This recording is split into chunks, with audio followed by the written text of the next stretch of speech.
Du coup, Guillaume, je te laisse me dire quand c'est parti. C'est tout bon. Bien, bonjour à tous. Je suis ravie d'être parmi vous aujourd'hui. Comme l'a dit Guillaume, je m'appelle Armelle Solélac, je dirige l'agence Switch et j'ai aussi la chance d'être administratrice de l'Outdoor Sports Valley depuis pratiquement 6 ans maintenant. Alors, quand Guillaume m'a contacté pour faire cette présentation, je vous avoue que c'est la première fois que je la fais. Et donc, au départ, je me suis dit, chouette, ça va être une super opportunité pour pouvoir en découvrir davantage sur ce sujet. Parce que, évidemment, on se doute tous qu'il y a des enjeux environnementaux du numérique qui sont importants. Mais j'avoue pour ma part que je pense que je n'avais pas mesuré l'importance de ces enjeux. Et surtout, j'avais peut-être une approche un peu individualiste de la chose où je me disais non mais c'est pas à ma petite échelle que je peux faire quelque chose et en fait si. Donc vous allez voir c'est plutôt une présentation qui va vous apporter je l'espère en tout cas pas mal de messages d'espoir parce que aussi bien à titre individuel que au sein de vos organisations eh bien vous allez pouvoir vraiment changer la face des choses. En tout cas, j'espère pouvoir vous donner envie de ça et inspirer ça. Guillaume, tu peux passer la slide suivante. Alors oui, pour les auditeurs, sachez que j'ai la chkoumoune avec la technique et donc c'est Guillaume qui s'occupe de passer les slides. La première chose à savoir en termes de chiffres clés et d'enjeux, c'est que c'est la phase de production des équipements numériques qui est la plus lourde en termes d'impact, puisqu'elle représente plus de 75% de l'empreinte environnementale du numérique. Et évidemment, ça couvre toutes les émissions de gaz à effet de serre, la consommation d'eau et les ressources. Alors, pour que vous ayez un petit peu un ordre d'idée, eh bien, la fabrication d'un ordinateur, c'est 22 kg de produits chimiques, c'est 240 kg de combustible fossile et c'est 1,5 tonnes d'eau. Donc, vous voyez, c'est absolument considérable. La consommation d'Internet uniquement représente 10% de la consommation énergétique mondiale. Donc, c'est là aussi extrêmement gourmand. Quand vous envoyez un email sans pièce jointe, ça représente entre 4 et 20 grammes d'émissions de carbone. Alors, évidemment, si vous avez une pièce jointe, eh bien, ça additionne le poids de la pièce jointe. Et pour vous donner un ordre d'idée, il y a en moyenne 306,4 milliards d'emails envoyés chaque jour, dont 60% d'entre eux ne sont jamais lus. Donc là encore, super marge de progression et donc beaucoup d'espoir pour améliorer collectivement et individuellement nos bilans carbone. En termes d'impression, sachez qu'un salarié imprime en moyenne 51 kg de documents papier par an, dont 16% ne sont jamais lus. Donc là encore, on a des grosses marges de progression. Alors, une recherche sur Google, ça représente 7 grammes d'équivalent en émissions de carbone et on a en moyenne quasiment 7 milliards de recherches qui sont effectuées chaque jour. Donc, vous multipliez ça par 7 grammes et vous voyez que là encore, c'est considérable. Et un autre poste qui est absolument fondamental en matière de consommation et d'émissions de CO2, eh bien, c'est le streaming vidéo. Toutes les vidéos que vous regardez sur YouTube, sur Netflix, sur Apple TV ou encore Prime, eh bien, ça représente 80% du trafic mondial en 2020, soit 1% des émissions mondiales de CO2. Donc, on voit que c'est considérable. Le numérique mondial, selon les études, représente entre 3,7 et 4,3% des émissions totales mondiales de CO2. C'est 2 fois plus que le transport aérien civil. Donc, autant dire que on a tous, vraiment individuellement et collectivement, des marges de manœuvre. Tu peux passer à la slide d'après, Guillaume. Je voulais juste, pendant que Guillaume fait l'opération, vous dire que 88% des Français changent de téléphone portable alors que leur ancien téléphone fonctionne encore. Et on aurait actuellement en France entre 50 et 100 millions de téléphones qui dorment dans nos tiroirs. Or, il faut compter quand même 70 matériaux différents, dont 50 métaux lourds qui sont nécessaires pour fabriquer un smartphone. Donc, autant dire que ce flux de déchets qui est absolument considérable, eh bien là encore, on peut le traiter. Je vous donnerai tout à l'heure plein de solutions. Et sachez que ce flux, eh bien, il augmente de 2% par an en Europe et que moins de 40% de ces déchets sont recyclés en Europe. Donc, on a vraiment de très grosses marges de manœuvre. Donc, comme je le disais tout à l'heure, eh bien, le numérique, il a envahi nos vies, hein. Il permet évidemment de réduire nos déplacements, de mieux partager les informations, d'améliorer notre confort au quotidien. Et on a vu que ces 15 dernières années, des nouveaux métiers s'étaient créés. Il y a 15 ans, quand j'ai commencé ma carrière professionnelle, le terme de community manager n'existait pas, par exemple, et maintenant, c'est une évidence dans la plupart des entreprises. Et de fait, eh bien, grâce au numérique, on a de nombreux emplois qui ont été créés. Mais ce mode de vie dématérialisé, il a quelque chose de paradoxal, parce qu'on est certes dans le dématérialisé, mais en fait, ce mode de vie repose sur des milliards d'équipements matériels, hein. En 2019, on comptait 34 milliards d'équipements informatiques dans le monde. Et ça a des conséquences qui sont extrêmement lourdes sur l'environnement.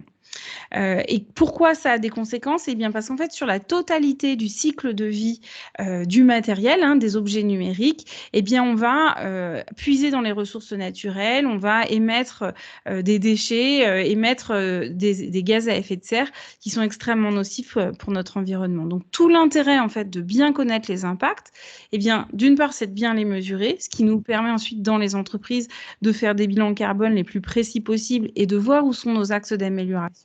Et évidemment, ce qu'on a mesuré, eh bien derrière, on peut le limiter ou en tout cas, et peut-être même l'annuler complètement ou l'arrêter complètement.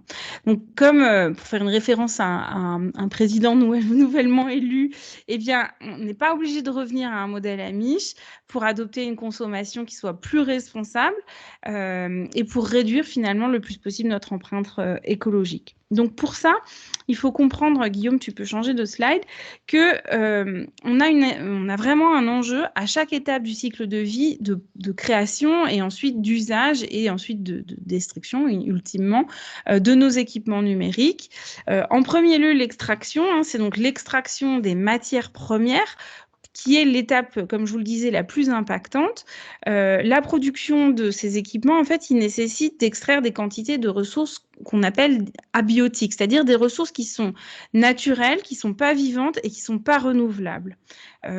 Souvent, on parle des minerais, ça peut être le cérium, le scandium, le terbium, il y en a tout un tas d'autres.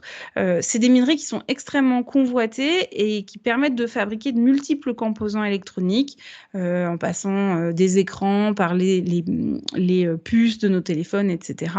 Et en fait, l'extraction de ces minerais, c'est vraiment une catastrophe écologique parce qu'il nécessite l'usage de produits toxiques qui sont très polluants, d'une part, et qui surtout sont rejetés dans les milieux naturels.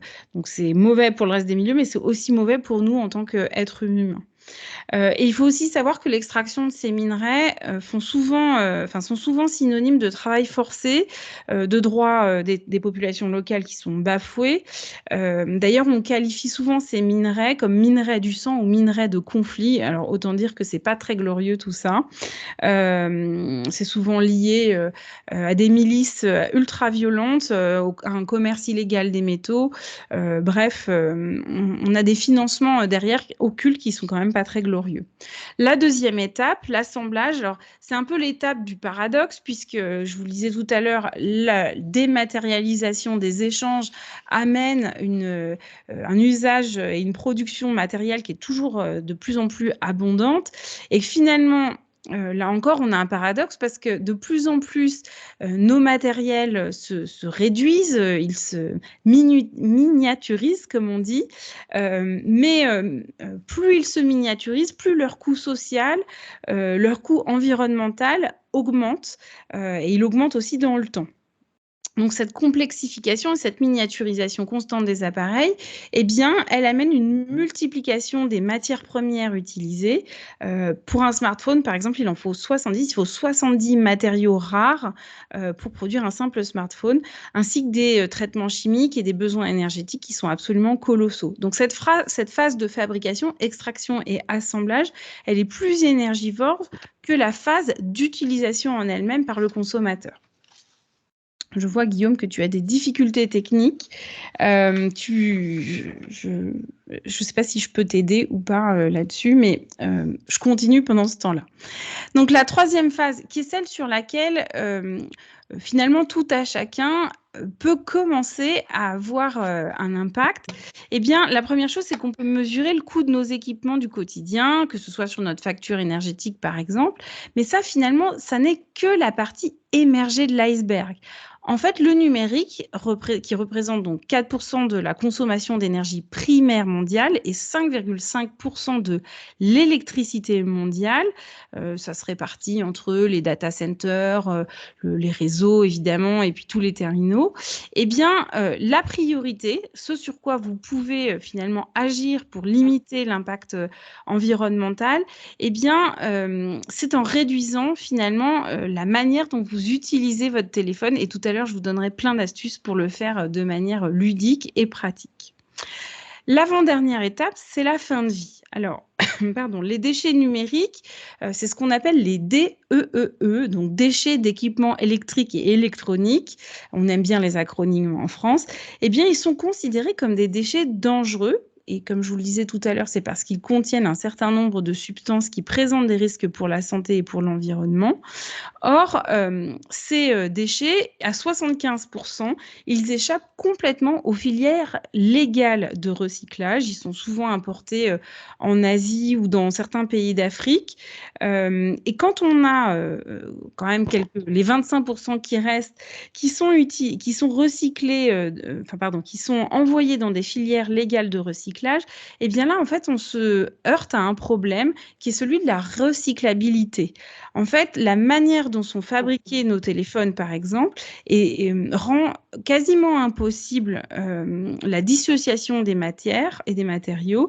Et donc, on ne peut quasiment pas récupérer les matières premières qui composent ces outils. Donc, autant dire que ça rend la chose extrêmement difficile.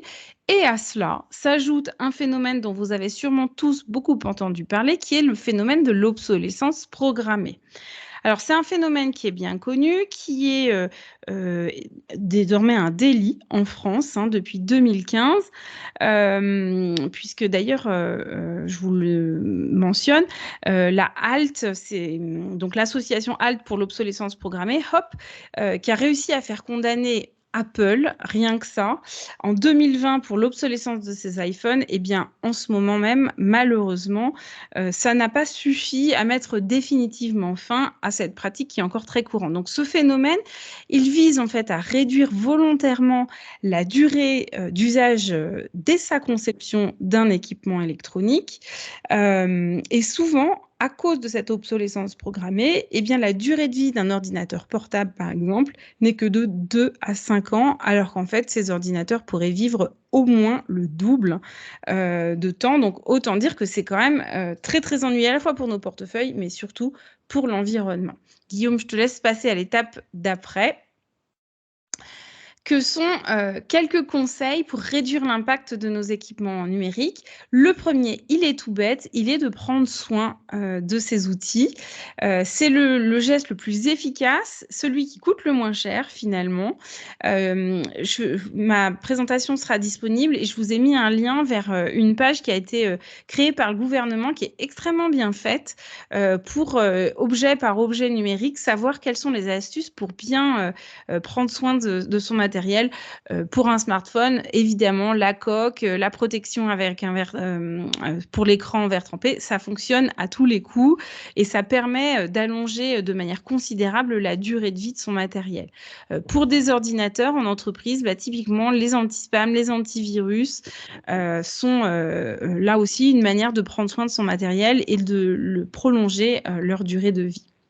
Deuxième conseil, Guillaume, c'est de réparer quand on peut son équipement. Alors là, il y a plusieurs possibilités. Soit c'est de le faire soi-même, typiquement en utilisant des tutoriels en ligne ou en demandant à un proche qui s'y connaîtrait. Ça peut être d'emmener son téléphone ou son matériel d'une manière générale dans un lieu qui est spécialisé. Il y a des lieux de réparation collaborative. C'est pas forcément un réparateur près de chez soi, mais ça peut l'être. Et là encore, je vous ai mis un lien sur Repair Café qui recense tous les Repair Café café collaboratif en France. Alors, ce qui est intéressant aussi de savoir, c'est que vous avez une garantie légale de conformité de 2 ans lorsque vous achetez un appareil, que ce soit en magasin ou en ligne, quel que soit le vendeur. À partir du moment où vous achetez en France, eh bien, cette garantie est obligatoire et ça inclut les pièces et la main-d'œuvre en général. Troisième conseil, eh bien, c'est de consommer responsable. Quelque chose qui est assez utile, ça peut être tout simplement de louer un équipement que vous allez utiliser une fois de temps en temps. Ça peut être un vidéoprojecteur, par exemple, ou tout autre équipement que vous allez grosso modo utiliser moins d'une fois tous les 6 mois. Eh bien, vous pouvez les louer. Il existe des coopératives spécialisées. Je vous ai mis un lien en exemple. Pour ce qui est de l'achat, eh bien, vous pouvez aussi acheter en seconde main ou en reconditionné. Alors, le reconditionné, moi, je trouve ça absolument génial pour la très simple raison que c'est du matériel neuf qui peut avoir été, par exemple, acheté, livré, et puis finalement, l'acheteur s'est rendu compte qu'il n'avait pas envie de l'utiliser. Il l'a renvoyé au vendeur, sauf que le blister, par exemple, a été légèrement abîmé. Et bien là, votre blister, il est refait, mais le matériel en lui-même, il n'a jamais été touché. Il est parfaitement neuf et vous pouvez le toucher à des prix parfois 70% en dessous des prix du marché du neuf, donc c'est quand même très intéressant. Et en dernier recours, eh bien, si vous devez acheter du neuf, vous pouvez vous référer à des labels. Alors, chaque label, évidemment, a ses spécificités. Au départ, dans cette présentation, je m'étais dit que j'allais un peu vous les détailler, sauf qu'il existe plus de 100 labels et que j'ai que 30 minutes aujourd'hui. Donc, du coup, je vous ai mis un lien vers un guide de l'ADEME qui est extrêmement bien fait, qui a sélectionné 100 labels qui sont vraiment efficaces et qui s'appliquent pour certains, enfin pour tous d'ailleurs, sur les équipements numériques. Quatrième conseil, eh bien, c'est d'offrir une seconde vie à vos équipements qui fonctionnent encore. Je vous disais tout à l'heure, on a quasiment 100 millions d'appareils qui traînent dans des tiroirs en France, qui fonctionnent parfaitement et qu'on n'utilise plus. Eh bien, troquez-les, donnez-les à des proches, à des particuliers, à des personnes dans le besoin. Il existe tout un tas de structures de l'économie solidaire et sociale qui peuvent vraiment faire de la collecte et vous permettre de récupérer, enfin de transmettre gratuitement ces appareils. Et si vous avez besoin de réinvestir, vous pouvez aussi vendre vos appareils sur des sites de rachat spécialisés ou dans des magasins. Des fois, on peut avoir des options de reprise 1 pour 1, par exemple, avec un rabais sur le prix du nouvel appareil que vous allez acheter. Et enfin, quasiment dernier conseil, pensez à la collecte. Donc, c'est possible de le faire en magasin, comme je vous le disais. Vous pouvez le donner à un revendeur qui, lui, pourra l'intégrer dans la filière légale de traitement de ces déchets spécifiques. Vous pouvez aussi profiter de collectes de proximité. Il en existe dans tous les organismes de l'économie solidaire et sociale. Et enfin, vous pouvez aussi les déposer en déchetterie dans lesquels il y a des bacs qui sont mis à votre disposition. C'est des bacs spécifiques pour récupérer ce type de matériel. Et enfin, mes bonus, parce que j'amène autant que possible quelques bonus. Guillaume, tu peux passer à la slide suivante. Eh bien, c'est comment faire finalement en sorte de réduire l'impact dans la phase d'utilisation. Éteignez vos équipements aussi souvent que possible. Vous pouvez utiliser par exemple des multiprises avec un interrupteur dessus, ce qui vous permet de tout éteindre d'un coup de manière efficace. Limitez vos impressions de documents, évidemment. Utilisez de manière prioritaire le réseau filaire. Ensuite, seulement le Wi-Fi. Et si vous utilisez le Wi-Fi, eh bien, utilisez les réseaux les moins gourmands.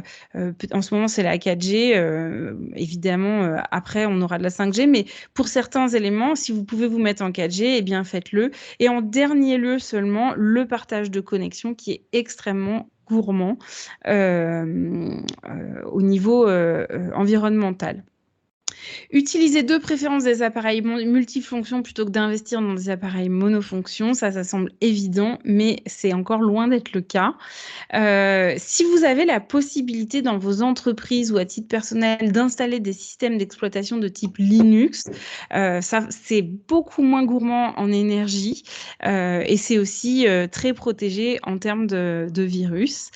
Vous pouvez aussi utiliser sur votre smartphone le mode d'économie d'énergie. d'énergie et la nuit, idéalement, le mode avion. Là encore, vous allez sauver vos batteries et prolonger leur durée de vie de manière considérable. On parle de gains de 2 ans minimum sur une durée de vie de batterie de téléphone, donc c'est vraiment énorme.